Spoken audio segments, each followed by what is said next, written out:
Tonight, we're in Niagara Falls. The investigation we're doing is for a Niagara-based team, GNPS, Greater Niagara Paranormal Society. They actually live here, but they want to have an unbiased investigation. Seems to have a pretty mischievous ghost in this house. People being held down doors and blinds being held open, and the dog not being comfortable here. They're seeing shadows. I mean, a litany of things that they're expecting. So we're kind of expecting an interesting evening. A very animated household, animated people that run it, so I'm expecting a lot of fun. Please stick around and watch. Oh, you two do Oh, that was you. Touched you. Me and walked in the basement. He thought I was playing a joke on him, and then he realized that me and the dog were at school. Literally, that door did not was not opening. I was No, never but was amazing. That was kind of creepy though when I took over.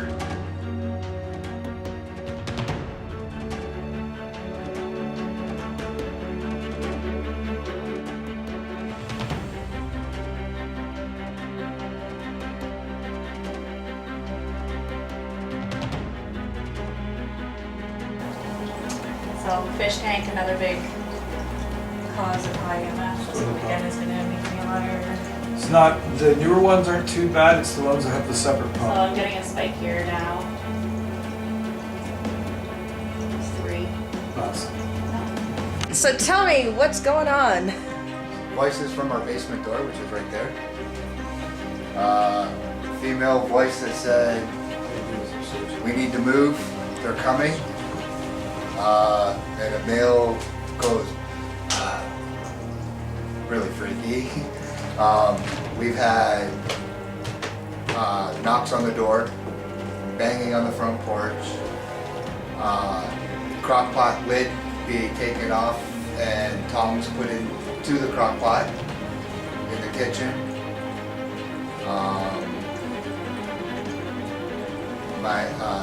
Dave got locked in the basement. Well, now that Sandy has given up the audio, and just for the camera, just so we know we're actually working with this team doing some training modules. Great night to do this. Let's experience it at the same time. So I'll get Sandy to ask some questions. So somebody or something closed the door and locked Dave down here. Can you slam the door shut for us? I know it may take a bit of energy for you to do it, but you've done it before, so let's see it again. Did you do that to keep Dave in the basement or out of the upstairs?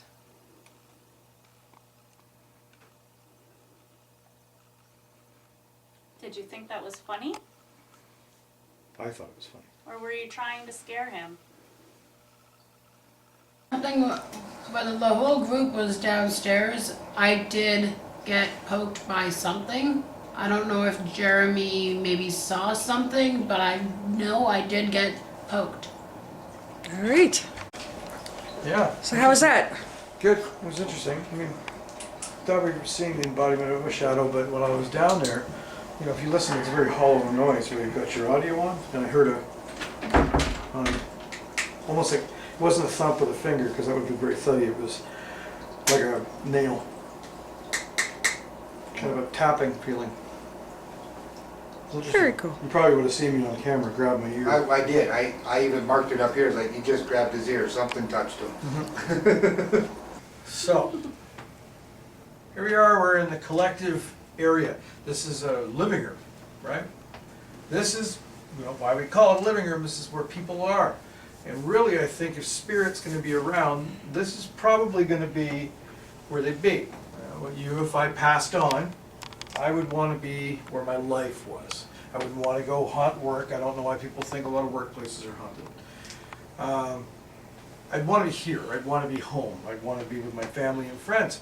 And here we are all tonight, you know, being friends and learning together and hopefully communicating. Can you join us as a group here? Some of us have been overwhelmed with emotion tonight. And I don't know if that's because you're giving us the energy, but continue. I want you to harness the energy in this room. There's a lot of life force in this room. And you can take what you need.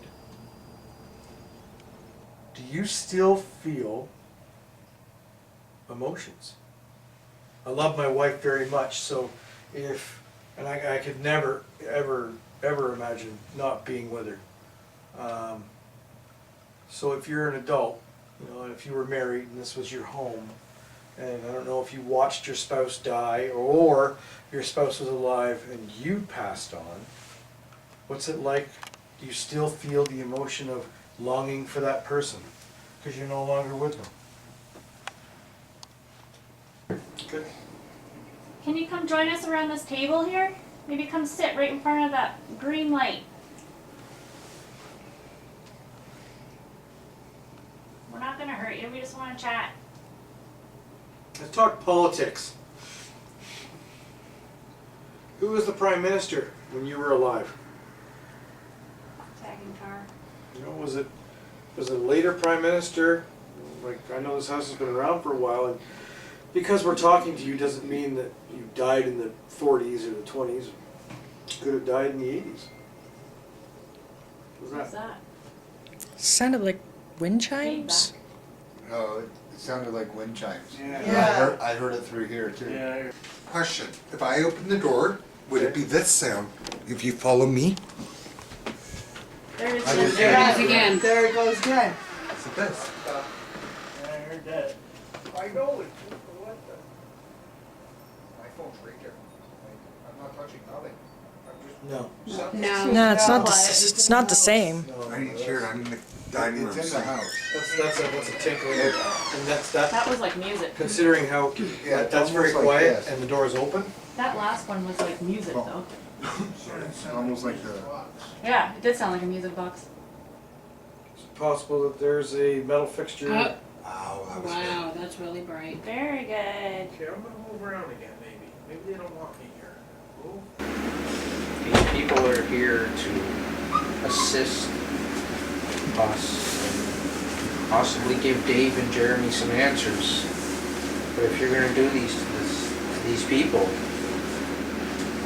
I don't know how we're gonna do this. Were you trying to use our energy? It's okay if you were. We asked you to. Okay, so while some of the team was upstairs investigating, we had a couple things happen down here. The people who were left down here were all in the dining room looking at the DVR, and the little musical toy went off again. And then a few minutes ago, right in front of everybody, the camera flipped over like that. Now you would think, because two of them were walking through, maybe the wire pulled it, but the wire would have pulled, all the rest of the wire before it did that. Also, if you move the table, with force. even if somebody bumped it, you have to hit the camera pretty hard and it's still not moving over. And if that happened in front of everybody. You guys all watched that. Yes. Well, I I was heard standing it. right there. Well, upstairs, it should be on there. Upstairs, you heard a clunk as if somebody dropped something on the table. Yeah, it was the Yeah, it was camera. the camera falling The down. camera fell over. Because I was just And gonna was say, like that. Dave dropped, it sounded like Dave's cigarette case when it hit, which would be metal, which would be like your camera. Okay, so what are we about to see here? Okay, so we had something strange happen with one of our cameras. As you see, it kind of shakes and falls over. All right. And I was sitting on the couch that was right over here. So I seen it all happen. And my first thought instantly was that somebody's foot got caught in the wire. And so you'll see here we go through some testing, yanking on the wires and trying to knock the camera over. And then the homeowner grabs a hold of the table that the camera was sitting on and shakes the crap out of the table trying to knock this camera over. And we cannot get the camera to fall over. No matter what we try. Like, I'm whacking the camera, pulling on the cables and everything. As you said, there was a bundle of wire in front of it, and that bundle of wire was still there. It was still there, and So- it would have yanked on the roll of wire before the camera, because the Right. camera was on the other end You of the actually wall. see Shannon step over it. So can you make this screen big? And then let's go over it one more time, and then if we can slow-mo it, that'd be great. All right. We also have some footage with the handy cam of us actually trying to debunk it as well. So we'll be able to show people that. Okay, so here's in regular speed first. See Shannon steps over the cables. Dave walks in, Shannon steps over. It's funny, it almost seems to lift a little bit. And it falls forward. And if the camera did get yanked by the cable, it would have spun a little bit and it would have changed its picture, but it didn't change its picture at all. It literally just Yeah, so I'll slow it down step by step here. So Dave walks over to the other side of the living room. Shannon steps over the cables. Shannon steps over top of the cable. And as you see, right there, you can kind of see it almost lifting a little bit. Right, and it's weeble wobbling, it's not just falling. And then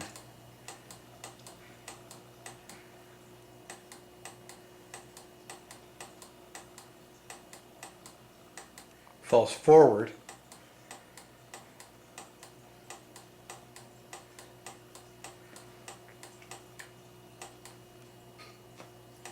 And Then now it's rests on the on its table. side.